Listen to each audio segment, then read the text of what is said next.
Learn to live in reality, one line. अपने आप को जैसे देखें बहन, एक फर्ज करें बम्बू है, बांस, उसको आपने हवा चल रही और आपने रखना है उसको, क्या करेंगे? उसको ऐसे तो नहीं रखेंगे, क्या करेंगे? डिग डाउन करेंगे, खोदेंगे, उसको जमीन में रख के मिट्टी डाल के मजबूत करेंगे, ऐसे करके फिर छोड़ेंगे तो वो क्या टिकेगा? अपने आप को यानी अपने माइंड को रियलिटी में गाड़ें। एक्चुअल क्या है? जब आप एक्चुअल अपने आप से कहना शुरू करेंगे असल में क्या है। ये आपको बड़ी मजेदार बात बताऊं, माइंड तब तक ये ड्रामा करता रहता है जब तक उसको कोई वॉच नहीं कर रहा होता। जैसे आप उसको वॉच करते हैं ना, वो वैसे होकर बैठ जाएगा। हम सब के साथ है। अब मेरी बात समझे कि नहीं समझे? जैसे ही बस खौफ तारी हुआ, इसका मतलब माइंड आपको ऑपरेट कर रहा है, लेकिन आपने एकदम रुक के सोचा कि असल में क्या हो रहा है। जैसे ही आप अपने खौफ को देखेंगे, खौफ का साइज छोटा होना शुरू हो जाएगा, क्योंकि वो तो मैनिपुलेट कर रहा था ना, वो तो आपके साथ प्ले कर रहा था। हकीकत में तो वो नहीं था, माइंड था। तो जैसे ही आप अपनी उस मेंटल स्टेट के ऑब्जर्वर बनते हैं, which is a difficult job, not a easy job, that mindfulness and पता नहीं जी क्लीन योर माइंड और ये और वो, इस तरह की कितनी वर्कशॉपें बनी हुई हैं। जैसे ही आप अपने माइंड को रुक के कहते हैं ना, यार एक्चुअल में क्या मसला, एक्चुअल तुम्हारे साथ चल क्या रहा है, तो आपको पता लगेगा कुछ भी नहीं है। मसला कुछ भी नहीं है, ये माइंड के साथ प्रॉब्लम है, हकीकत में कोई प्रॉब्लम नहीं है। इसलिए ये भी बात मैं अक्सर कह देता हूं कि sometime there is no problem, it's a problem.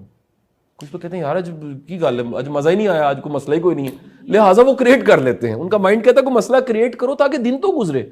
एक ही गल हुई कि कोई लड़ाई नहीं, कोई मार कुटाई नहीं, कोई रोला नहीं। बड़ी चीजें सिर्फ माइंड में होती हैं, हकीकत में नहीं होती, आपके अपने माइंड में होती है।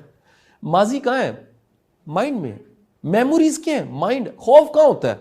दिखा दे मुझे जरा, फिजिकली कुछ भी नहीं, अंदर है।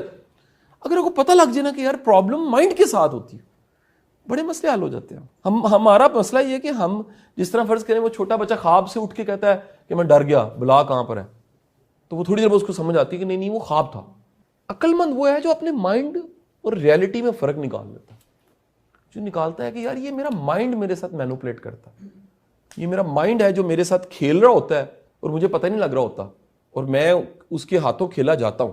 समझदार बंदा जो है ना जी, वो तो फर्क निकाल लेगा, डिस्टिंक्ट कर लेगा। जो नहीं है वो उस फ्लो में चला जाएगा, वो उसके साथ जीना सीख लेगा, उसी माइंड के साथ, और वो माइंड उसको फिर क्या करता रहेगा? ऑपरेट करता रहेगा, वो डिस्टर्ब रहेगा। मुमताज़ मुफ्ती साहब हमारे बड़े अच्छे राइटर थे और मेरे बड़े पसंदीदा 3 राइटर्स में से हैं मुफ्ती साहब। वो कहते हैं कि इतनी मोहब्बत मज़ेदार नहीं होती जितनी मोहब्बत होने का अमल मज़ेदार होता है। लव जो है वो स्टेट ऑफ माइंड है, जो एक स्टेट ऑफ माइंड और कुछ भी नहीं है। आगे एक्सप्रेशन है, वो मतलब वो एक्सप्रेशन, लस्ट उसका एक एक्सप्रेशन है। कुछ लोगों को ठरक टेलीफोन पे लंबी बात करने का होता है, लंबी रात लंबी बात। ये बीमारियां हैं सारी की सारी, ये सारे के सारे आपकी परवर्जन्स हैं।